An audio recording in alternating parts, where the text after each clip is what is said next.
같이 읽겠습니다. 시작. 주와 같은 신이 어디 있으리까? 주께서는 죄악과 그 기업에 남은 자의 허물을 사유하시며 인애를 기뻐하심으로 진노를 오래 품지 아니하시나이다. 다시 우리를 불쌍히 여기셔서 우리의 죄악을 발로 밟으시고 우리의 모든 죄를 깊은 바다에 던지시리이다. 주께서 옛적에 우리 조상들에게 맹세하신 대로 야곱에게 성실을 베푸시며 아브라함에게 인애를 더하시리이다. 아멘. 네, 오늘은 이제 미가서 전체를 보았고 성경을 보는 큰 두 가지 방법이 있는데요. 한 가지는 성경에 기록된 순서를 따라서 이렇게 책별로 읽는 방식이 있습니다. 아주 좋은 방식이고 우리가 늘 그런 방식으로 성경을 읽어야 합니다. 그래야지 성경의 맥락에서 빠져서 그냥 어느 한 부분만 자기가 읽고 싶은 대로 읽지 않을 수 있는 위험을 피할 수 있습니다. 그래서 이렇게 순서대로 쭉 따라서 읽는 게 굉장히 중요하고, 그리고 또 한 가지 방법은 특정 주제를 중심으로 성경 전체를 살피는 방식입니다. 신학의 분류로 따지면 조직신학적인 분류라고 할 수 있고, 우리에게 좀 더 가까운 방식은 교리, 신앙고백서 이런 것들이 그런 구조로 되어 있습니다. 주제별로 성경에서 성경을 근거로 해서 주제별로 하나님이 어떤 분이신지, 하나님이 무슨 일을 행하셨는지, 우리에게 무엇을 요구하시는지, 우리가 어떻게 그것을 이루어 갈 수 있을지 이런 식으로 주제별로 이렇게 다루는 게 우리 신앙고백서 또는 교리문답의 구조입니다. 우리가 앞에서 미가서 서론을 살피고 전체 구조를 살피고 한 장 한 장, 한 절 한 절 이렇게 보면서 미가서가 가지고 있는 의미를 새겨봤습니다. 그리고 마지막으로 이제 미가서의 핵심 주제라고 할 수 있는 그럼 주와 같은 신이 어디 있을까 하였는데 주와 같은 하나님의 두 가지 성품을 살펴보고 마치려고 합니다. 그러면 딱 이제 10번의 시간이 될 텐데요. 그래서 첫 번째 우리가 보길 원하는 게 이제 인애고, 그리고 그 다음으로 보려고 하는 게 하나님의 공의입니다. 그러니까 오늘 주제는 인애, 그리고 다음 주제는 공의, 이렇게 생각하시면 되겠습니다. 하나님이 요구하시는 선한 삶을 이렇게 보면은 그 선한 삶은 이렇게 전쟁이 났을 때 좀 나쁜 장수는 이렇게 뒤에서 지시만 하죠. 근데 좋은 장수는 적절히 자기가 앞서 나가면서 어려운 때 이 병사들의 사기를 진작시키면서 어려운 거를 직접 나가서 이제 해결하는 그런 장수들이 있죠. 그런 것처럼 하나님께서 우리에게 세상에 나가서 이렇게 살아라 라고 말씀을 하실 때 그냥 우리가 살아야 될 모습이 이렇게 매뉴얼이 있으니까 1번, 2번, 3번 이렇게 해라 이런 것이라기보다는 이미 하나님 안에 하나님의 성품으로 가지고 있고 그것을 이 땅에 실현하는 방식으로 우리를 택하신 겁니다. 그러니까 하나님이 우리에게 요구하시는 삶이 뭔가를 생각을 할 때는 늘 하나님이 요구하시는 것의 바탕에는 하나님의 성품이 있다는 것을 생각을 할 수 있는 거죠. 하나님이 그냥 생뚱맞게 아니면 갑작스럽게 우리를 어딘가 전장으로 몰아넣으시는 게 아니라 하나님의 존재 방식, 어떤 분이신지, 하나님이 일하는 방식에 따라서 우리를 그 일에 동참시켜 주시고 그 성품에 동참시켜 주신다는 것을 우리가 알 수 있습니다. 그래서 하나님의 인애도 그렇고 하나님의 공의도 그렇고 우리는 하나님의 성품과 하나님의 뜻을 이 땅 가운데서 실현하는 사람들입니다. 그래서 이런 흐름으로 볼 때 주제를 이렇게 다루는 게 아주 적절하죠. 하나님의 성품이 어떻게 계시되었는가, 그리고 하나님의 성품을 이 땅 가운데서 가장 잘 드러내신 분이신 예수님이 이 땅에 오셔서 어떻게 사셨는가, 그러면 그 명령을 받고 있는 남은 자로서 우리는 어떻게 살아가야 할까, 이렇게 살펴보는 게 아주 적절한 순서일 겁니다. 그래서 오늘 순서가 이렇게 됩니다. 하나님의 성품, 그리고 예수님께서 오셔서 우리에게 드러내 주신 모습, 그리고 우리가 쫓아가야 될 삶의 방식, 이런 구조로 되어 있습니다. 하나님의 성품은 크게 인애와 공의 이렇게 되어 있다고 했는데 오늘은 인애고 다음에는 이제 공의를 다루도록 하겠습니다. 18절에 보면은 인애를 기뻐하심으로 이렇게 말씀하시고, 그리고 20절에 보면 인애를 더하시리이다 이렇게 말씀을 하면서 이 헤세드라는 단어가 반복이 되고 있습니다. 그런데 이 헤세드라는 단어가 인애 또는 인자, 사랑 뭐 이런 걸로 번역이 되는 단어인데 익숙한 단어시죠? 예. 이 헤세드라는 단어인데 이 단어의 의미를 하나님이 어떤 방식으로 사용을 하셨는지 보고, 그리고 이제 그게 하나님의 성품이니까, 그리고 예수님으로 넘어가도록 하겠습니다. 출애굽기 34장 6절에서 7절에 보면 하나님께서 자기 자신을 계시하실 때, 드러내실 때, 자기 백성에게 표현하실 때 이 헤세드라는 단어를 가지고 설명을 하십니다. 한번 34장 6절 7절을 읽어보겠습니다. 시작. 여호와께서 그의 앞으로 지나시며 선포하시되 여호와라 여호와라 자비롭고 은혜롭고 노하기를 더디하고 인자와 진실이 많은 하나님이라. 인자를 천대까지 베풀며 악과 과실과 죄를 용서하리라. 그러나 벌을 면제하진 아니하고 아버지의 악행을 자손 3, 4대까지 보응하리라.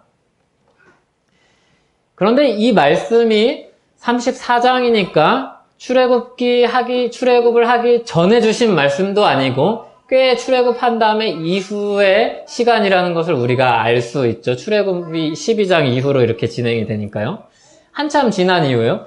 그런데 그 사이에 무슨 사건이 있었죠? 출애굽과 그리고 성막을 만들라는 명령 사이에 있는 아주 중요한 사건이 있습니다. 금송아지 사건이 있습니다.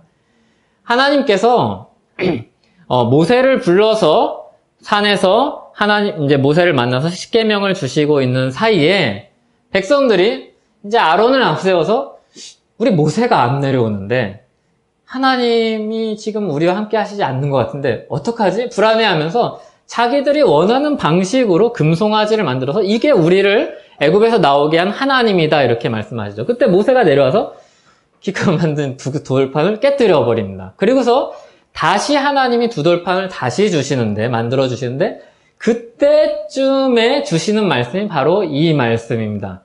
이게 굉장히 그 맥락이 의미심장하죠. 그냥 신학교에서 가르치듯이 이게 인애입니다 이런 식으로 주신 게 아니라 이스라엘 백성들이 한참 범죄하고 하나님께서 이 백성들을 회복시키기 위해서 이런저런 말씀을 주시고 다시 자기 백성답게 만들어 가시는 그 말씀 속에서 이 이야기를 하고 있는 겁니다. 이스라엘 백성들이 하나님을 완전히 대적해서 우상을 섬기고 그러고 있는 와중에 이 말씀을 주시는 거죠. 여호와께서 그 앞으로 지나가서 선포하시되 여호와라 여호와라. 이 여호와라는 이름은 이스라엘 모세를 처음에 부르실 때 자기를 계시하신 이름이죠. 여호와라 여호와라 굉장히 강조해서 이야기하죠. 그러면서 자비하고 은혜롭고 노하기를 더디하고 인자와 진실이 많은 하나님이라. 여호와 하나님의 존재, 스스로 존재하는 하나님이 어떤 분이신가 내가 스스로 밝히겠는데 이런 하나님이다라고 말씀을 하시는 거죠. 여기 자비라는 말, 은혜, 그리고 노하기를 더디하신다, 인자가 많다, 다 비슷비슷한 말 같은데 조금씩 의미가 다릅니다. 그래서 조금씩 의미가 달라서 단어 설명을 조금 해드리겠습니다. 자비롭다, 이것은 본래 직역하면 태처럼 부드럽다. 이렇게 아기가 들어있는 태처럼 부드럽다. 그래서 창조자와 피조물의 관계를 설명할 때 쓰는 말이 이 자비입니다. 이게 예수님이 자비를 가지고 계신다 할 때도 마가복음에서도 이 표현을 그대로 가져옵니다. 그리고 은혜롭다, 이거는 은혜는 우리가 알고 있듯이 어떤 보답, 보상을 구하지 않고 상대방에게 주는 행위입니다.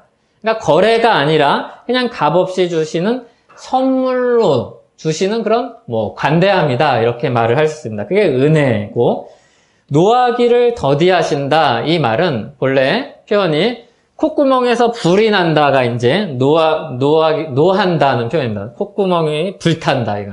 우리도 실제로 그렇게 화날 때 막 이렇게 씩씩 되잖아요. 그 모습을 이제 묘사한 표현인데, 노하기를 더디한다는 거는 이 콧구멍을 길게 늘린다는 뜻입니다. 그러니까 분노가 짧으면 바로 이렇게 씩씩 나올 텐데 아주 오래 걸려서 이렇게 나오는 게 그런 겁니다. 금송아지 경고 직후해 주신 말씀이라는 게 이게 굉장히 독특하죠. 당장 여기 금송아지를 섬겼던 이들을 다 쳐버려도 되는데 노하기를 더디하시는 거죠. 그리고 인자가 많다. 여기가 이제 우리가 미가서에서 나온 헤세드라는 단어를 쓰고 있는 부분이 여기 인자가 많답니다. 근데 이 인자라는 단어는 성경에서 너무 다양한 번역을 가지고 있습니다. 번역하기가 굉장히 까다로운 말입니다.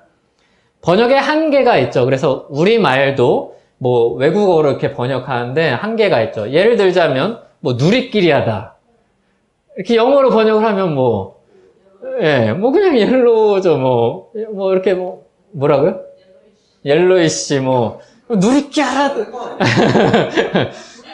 노르스름하다. 뭐 이런 건 느낌 안 써요. 우리나라는 형용사가 굉장히 발달한 언어이기 때문에 이런 표현들이 잘 살지를 않습니다. 이게 헤세드라는 단어도 그런 독특한 단어 중에 하나입니다. 그래서 이런 식으로 설명을 해요. 사랑보다 깊은 의미를 가지고 있는데 그 깊은 의미보다 더 깊은 사랑이다.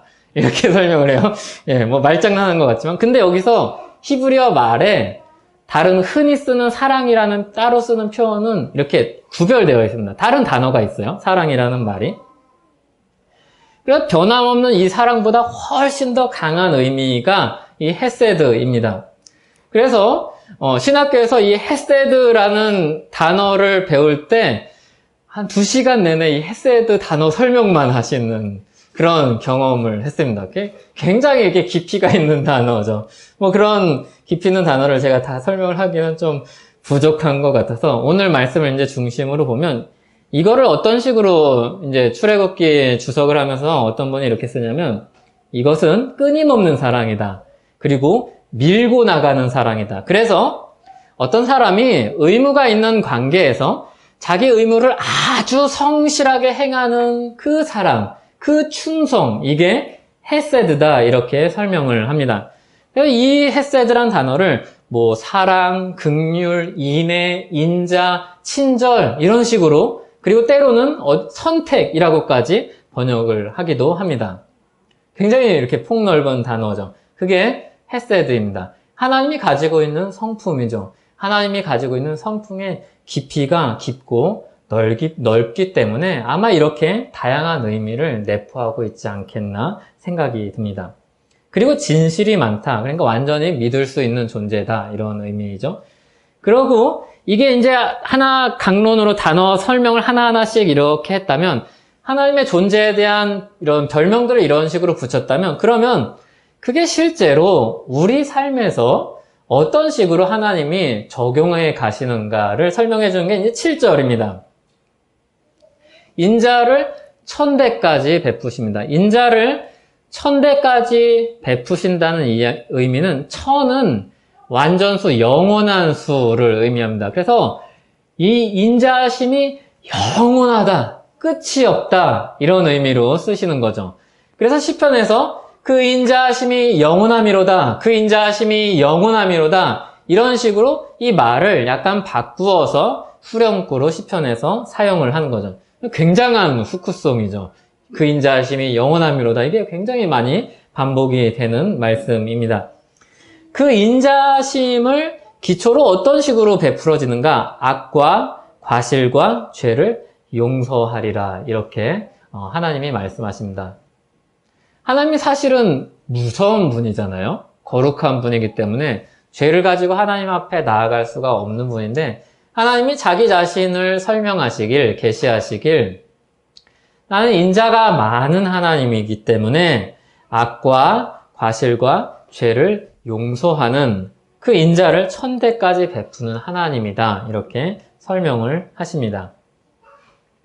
이러한 설명이 나중에 이 죄를 용서한다라는 단어를 어디서 차용해서 쓰냐면 이사야에서 이 단어를 그대로 차용해서 씁니다. 그런데 우리말에선 번역이 좀 달라요. 여긴 용서한다라고 되어 있는데 이사야서 53장에 보면 종의 노래에서 하나님이 그는 실로 우리의 질고를 지고 이게 용서한다는 단어랑 똑같은 단어입니다. 그리고 그가 낳은 사람의 죄를 담당하며 이거랑 똑같은 단어입니다. 그러니까 여기 진다, 담당한다 라는 말에 나타난 것처럼 우리의 죄를 들고 다른 데로 가지고 가시는 그런 모습인 거죠. 용서하신다 이런 의미는 그냥 뭐 못 본 척 해줄게, 그냥 없는 걸로 하자, 이게 아니라 그 죄를 지고 가시는 하나님, 그 은혜가 영원하신 하나님이 바로 이 인자하신 헤세드의 하나님입니다. 그런데 7절 중간에 보면 그러나 벌을 면제하지는 아니하고, 그러니까 이 죄를 그냥 아무것도 없이 덮어버리지는 않는다는 거죠. 이 죄에 대한 대가를 반드시 치르는 하나님인 거죠. 그러니까 죄는 죄다 하는 거죠. 죄는 죄인데 용서는 해줄게. 사실 말이 이게 안 맞잖아요. 그런데 예수 그리스도 안에서 이게 어떻게 어떻게 이루어지는지 우리는 너무나도 잘 알고 있죠. 죄는 죄고 형벌은 형벌로 받아야 되고 우리는 용서를 받아야 될, 하나님의 성품으로 용서를 받아야 될 존재입니다. 그래서 이 죄를 하나님의 어린 양이 지고 가시는 거죠. 그게 여기 용서한다라는 단어랑 똑같은 단어입니다. 그리고 아버지의 악행을 자손 3, 4대까지 보응한다, 이렇게 설명을 합니다. 3, 4대랑 1000대랑 비교를 해보면 비교할 수 없는 단어죠. 우리가 수학에서도 무한대랑 비교하는 모든 숫자는 0이 되죠.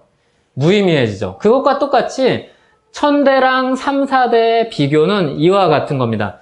하나님의 은혜는 영원하지만 하나님의 진노는 아주 짧다는 겁니다.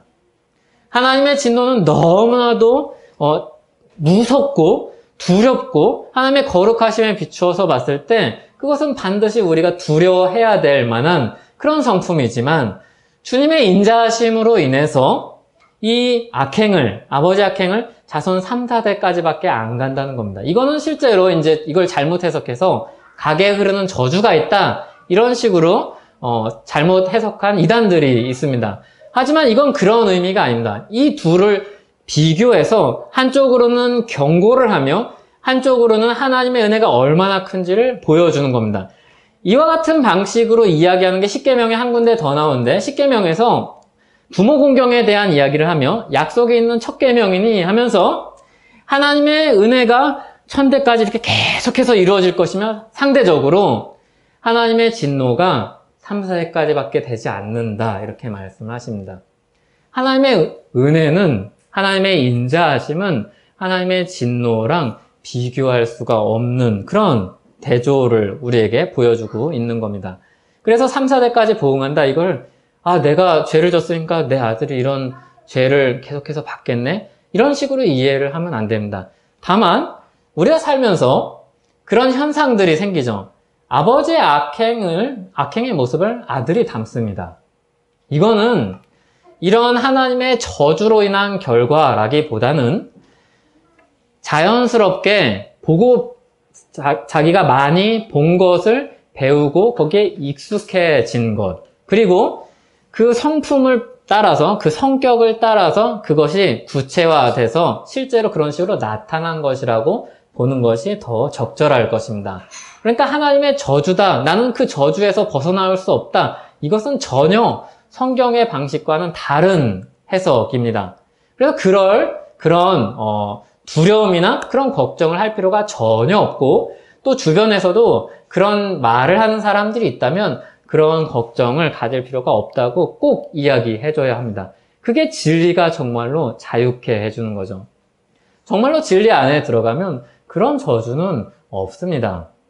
그런 식으로 계속해서 대를 이어서 아버지가 지은 죄 때문에 그런 식으로 자녀들이 고통받는 일은 없습니다. 다만 우리 현실 가운데 빚을 졌다든지 그런 문제들이 이제 다음 사람들에게 넘어갈 수는 있는 것이겠죠. 하지만 하나님의 저주가 아니라는 것을 우리는 기억해야 합니다. 그리고 토마스 구딘이라는 목사님이 이렇게 설명하죠. 하나님의 자비와 은혜가 하나님의 가장 큰 부요이며 가장 높은 영광이다. 하나님의 자비와 은혜는 하나님의 면류관에 달린 가장 화려한 보석이다. 이렇게 설명합니다. 우리가 하나님에 대해서 여러 가지로 설명을 할 수 있습니다. 그리고 우리가 좋아하는 것을 다른 사람들에게 자랑하면서 소개해 주듯이 하나님에 대해서 소개해 줄 수 있습니다. 그런데 토마스 구딘 목사님이 이렇게 설명할 겁니다.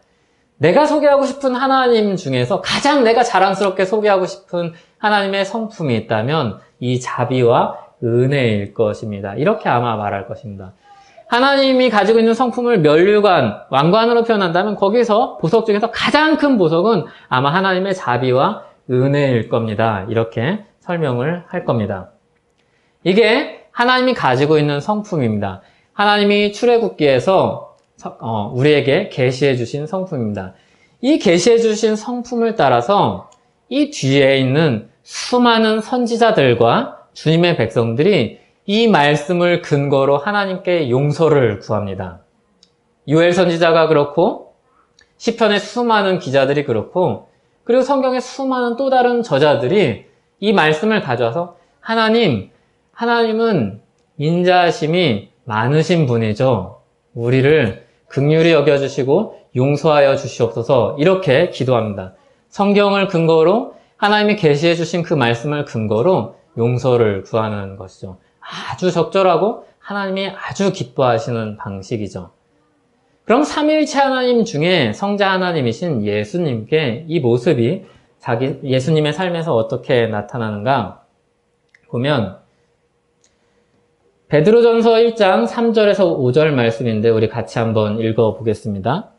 좀 작은데 읽겠습니다. 우리 주 예수 그리스도의 아버지 하나님을 찬송하리로다. 그의 많으신 긍휼대로 예수 그리스도를 죽은 자 가운데서 부활하게 하심으로 말미암아 우리를 거듭나게 하사 산 소망이 있게 하시며 썩지 않고 더럽지 않고 쇠하지 아니하는 유업을 입게 하시나니 곧 너희를 위하여 하늘에 간직하신 것이라. 너희는 말세에 나타내기로 예비하신 구원을 얻기 위하여 믿음으로 말미암아 하나님의 능력으로 보호하심을 받았느니라. 아멘. 이게 오늘 출애굽기 말씀에서 본 하나님의 인애하신 그 성품이 그대로 담겨 있죠. 그 많으신 긍휼대로 예수 그리스도를 우리에게 보내주셔서 예수 그리스도가 행한 일로 말미암아서 우리가 그 예비하신 구원의 완성에 이르기까지 보호하심을 입습니다. 그로 인해서 예수 그리스도의 죽으심과 부활로 인해서 우리가 구원을 얻습니다. 앞에서 이야기했듯이 죄는 죄입니다. 이 죄를 하나님이 예수 그리스도의 죽으심 안에 다 담당시켜 주십니다. 그리고 부활하심으로 말미암아 우리가 새로운 생명에 참여하게 하시는 거죠. 그래서 주님의 죽으심과 부활을 이야기할 때는 우리가 늘 그리스도와 연합을 이야기해야 합니다. 만약에 그리스도께서 그냥 대표로 죽으시고 그냥 대표로 부활을 하셨다면 우리에게 그것은 좀 멀리 있는 그런 진리일 것입니다. 그러나 주님이 성령으로 우리를 그리스도와 연합시키심으로 그분의 죽으심과 함께 우리의 죄는 정말로 죽고 그분의 부활하심과 함께 우리가 정말로 부활하실 것을 소망을 합니다. 이 두 가지가 그리스도와 연합되어 있지 않으면 그냥 대표로 어떤 상징으로 남아있을 뿐입니다. 하지만 로마서 말씀에서 우리에게 분명히 밝혀주고 있는 것처럼 우리를 그리스도와 연합시키십니다. 영적으로 연합시키셔서 정말로 죄에 대해서 죽은 자가 되는 거죠. 죄의 형벌을 받은 자가 되는 거죠. 우리가 형벌을 직접 받지는 않았지만 그리스도가 받은 형벌로 우리의 죄는 정말로 용서를 받는 겁니다. 거기에서 모든 형벌이 다 내려지는 거죠. 그리고 부활하심으로 새로운 생명으로 의로운 사람으로 그의 의를 전가받아서 의로운 자로 살기 시작하는 겁니다. 이 주님의 긍휼의 사역, 하나님의 긍휼하신 인자하신 그 성품을 받아서 그대로 순종하여서 이 땅에서 죽고 부활하신 예수 그리스도의 사역 가운데 주님의 그 은혜가 인자가 잘 드러나 있죠. 또 마태복음 9장 35절 36절에 보면은 예수님께서 십자가와 그 부활 사건에서만 하나님의 그 인자하신 성품을 드러내신 게 아니라 당연히 이 땅 가운데서 살아가는 그 모습 속에서도 예수님이 얼마나 긍휼이 많으신 분인지를 우리에게 보여주십니다. 9장 35절 36절에 보면 예수께서 모든 도시와 마을에 두루 다니사 그들의 회당에서 가르치시며 천국 복음을 전파하시며 모든 병과 모든 약한 것을 고치시니라. 무리를 보시고 불쌍히 여기시니 이는 그들이 목자 없는 양과 같이 고생하며 기진함이라. 목자 없는 양처럼 주님을 모르고 주님을 잃어버리고 주님을 떠나서 자기 마음대로 살지만 열심히 살지만 주님의 그런 선하신 뜻을 쫓아서 살기를 바라는 그런 피상적인 마음이 있지만 잘 쫓아가지 못하는 그들을 보고 불쌍히 여기십니다. 정말 그 마음으로 이 큰 인자하심으로 이들을 보십니다. 그리고 마가복음 1장 40절, 41절에 보면은 고치시는 과정에서 이렇게 나온 표현들이 있습니다. 이 외에도 사실 수많은 표현들이 있죠. 그 중에 일부를 뽑은 겁니다. 앞에서는 영적으로 기진하고 가난한 사람들을 향한 자비하신 그 성품을 보여주었다면 여기는 실제로 육체가 고통받고 있는 그런 모습을 보면서 예수님께서 불쌍히 여기는 부분입니다. 한 나병 환자가 예수께 와서 꿇어 엎드려 간구하여 이르되 원하시면 저를 깨끗하게 하실 수 있나이다. 예수께서 불쌍히 여기사 손을 내밀어 그에게 대시며 이르시되 내가 원하노니 깨끗함을 받으라 하시니. 그리고 이 구절 외에도 예수님이 눈물을 흘리신 일들이 있습니다. 한 번은 예루살렘 성을 보시고 눈물을 흘리신 일이 있습니다. 본래 거기는 하나님을 섬기고 하나님을 드높이는 자리였지만 이제 더 이상 그곳의 본래 기능은 잃어버리고 본질을 놓친 많은 사람들이 거기서 부정과 부패를 일삼는 그런 모습을 보시면서 그것을 보시면서 우셨습니다. 그리고 또 한 번 우신 장면이 나오는데 그것은 이번 주중에 우리가 보게 될 요한복음에 나오는데 나사로가 죽은 그때 예수님이 그 나사로의 죽음을 보시면서 우시는 부분이 나옵니다. 예수님은 자비하심이 많으신 분입니다.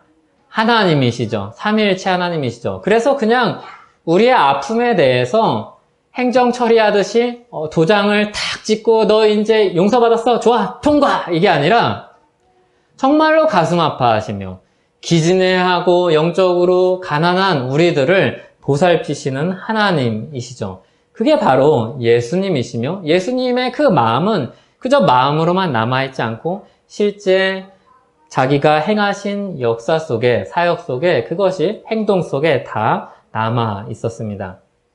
이 성품에 기초하여서, 이 하나님의 성품에 기초하여서 우리가 그 위에 서야 되는 겁니다. 우리가 그 성품에 은혜를 입은 사람들로서 그 위에 서는 거죠. 그게 남은 자의 삶입니다. 미가서 6장 8절인데 한번 같이 읽어보겠습니다.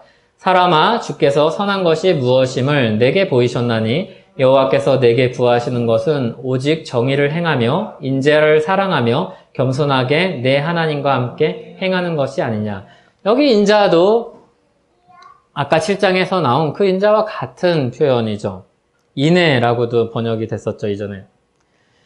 인자를 사랑하는 것, 인자를 사랑하는 이 명령이 사람들에게는 다르게 다가왔을 것입니다. 만약에 자기가 하나님의 뜻을 그래도 쫓아서 산다고 믿는 사람들에게는 이 인자라는 말은 하나님 나 열심히 살고 있는데 이렇게 부담을 주실까? 이런 생각이 들 수 있습니다. 또는 하나님을 떠난 사람들에게는 그냥 말할 필요가 없겠죠. 그런데 하나님의 성품을 깊이 체험한 사람들에게는 이 인자를 사랑하며 라는 의미가 전혀 다르게 다가올 것입니다. 하나님의 성품을 잘 아는 사람들에게 좀 충격적일 수도 있죠. 왜 그렇죠? 이 말을 들을 때 하나님 그거는 제가 할 수 있는 게 아니잖아요. 하나님 그거는 하나님의 성품이잖아요. 이런 충격을 받을 수 있습니다. 하나님의 성품이 어떻게 내 삶에 나타나라고 요구하시는 건가요? 이렇게 물을 수 있죠. 정당한 질문이고 그리고 정당한 반응, 자연스러운 반응입니다. 그런데 하나님께서 예수 그리스도 안에서 우리에게 보여주신 그 뜻은 하나님이 이미 우리에게 긍휼히 여겨주셨기 때문에 그 긍휼하심으로 우리도 충분히 하나님의 긍휼을 힘입어서 긍휼히 여기는 삶을 살 수 있다는 것입니다. 예수님께서 말씀하시죠. 긍휼히 여기는 자는 복이 있나니 그들이 긍휼히 여김을 받을 것이며. 우리가 잘 알듯이 이것은 조건문이 아닙니다. 복 있는 사람이 긍휼히 여기는 사람입니다. 그리고 그들은 계속해서 그 긍휼을 받을 것입니다. 하나님의 긍휼을, 예수 그리스도의 긍휼을 받은 사람이기 때문이죠. 그리고 누가복음 6장 36절에서는 이렇게 말씀합니다. 너희 아버지의 자비로우심 같이 너희도 자비로운 자가 되라. 여기 보면 하나님의 자비로우심 같이 너희도 자비로운 자가 되라고 해도 되는데 여기 추가된 말이 있죠. 아버지라는 말이 들어있습니다. 그러면 너희도는 누구입니까? 자녀죠. 아버지가 자녀를 닮는 것처럼 너희도 아버지의 성품을 닮아서 그 자녀로서 살라는 말씀이죠. 이 말 안에는 명령도 들어있지만 하나님이 우리에게 열어주신 가능성도 들어있는 겁니다. 이제 아버지의 자비로우심을 가지고 새로운 성품으로서 자녀가 하나님의 자녀된 사람들이 자비로운 자로서 살아갈 수 있는 가능성이 열린 것이죠. 로마서에서 이전의 사람들은 모든 사람들은 아무리 열심히 해도 다 죄를 범하는 사람들이었는데 하나님의 의에 이르지 못하는 사람이었는데 예수 그리스도 안에서 이제 새로운 삶, 선을, 주님의 의를, 주님의 자비를 드러내기 시작할 수 있는 그런 사람들이 되었습니다. 정말로 새 사람이 된 것이죠. 정말로 변화된 새 생명이 우리 안에 살아 숨쉬고 있는 거죠. 그런 사람들이 이 이야기를 듣는 거죠. 하나님 아버지가 자비로우시니까 너네가 자녀지. 그러니까 자비로워야 된다라고 이렇게 말씀하시죠.